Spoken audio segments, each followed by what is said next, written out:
Wires, Jen here with a YA graphic novel review for you of Wires and Nerve Volume 2 Gone Rogue, which is the second and last book in the Lunar Chronicles graphic novel series.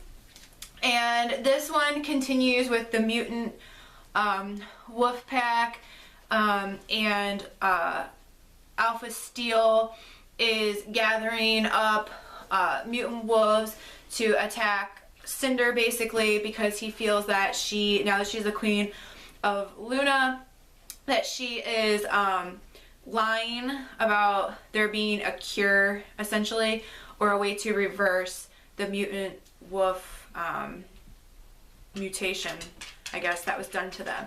So this is going to be pretty short. It was really good.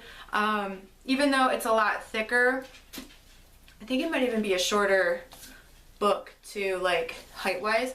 But even though it is a graphic novel, it's really easy to read. So I think it took me like 2 hours to read it. I'm not a huge fan of the art style, personally. I don't know, it's just personal preference. Like, it's okay, but it didn't wow me necessarily.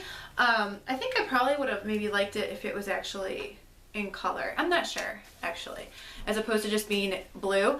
But it follows a lot of Eco, and Eco was not someone I was a huge fan of in the actual books, but then in the first Wires and Nerve, she kind of grew on me. And then in this book, she really grew on me. She kind of figured out her identity, and there was a lot about what it means to be human and what is the definition of humanity. And there was a lot of there's just a lot of good things, honestly, in this novel.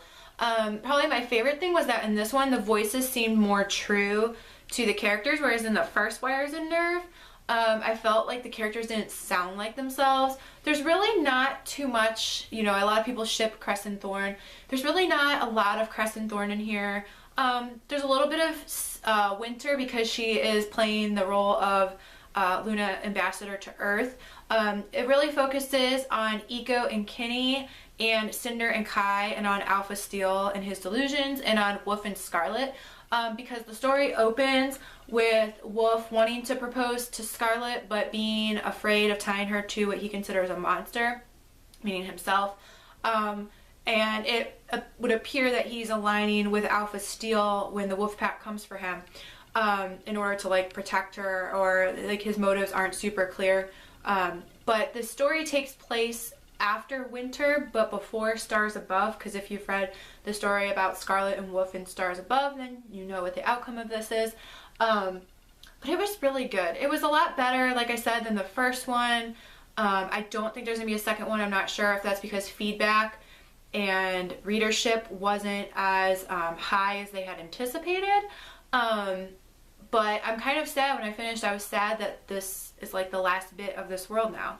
So I really enjoyed this. I love graphic novels, which are not comic books. Comic books are like 40 pages long and kind of like magazine-y. Graphic novels are complex, plot points, and they're novel-sized.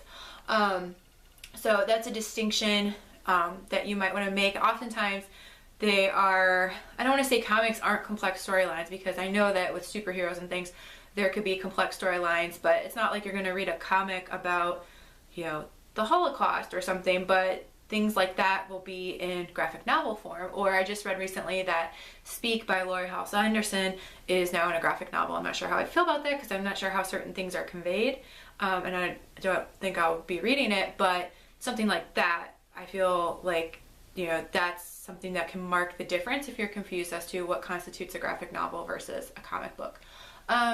So yeah, Wires and Nerve 2 Gone Rogue, the last little bit in the Lunar Chronicles world. In the meanwhile, happy reading.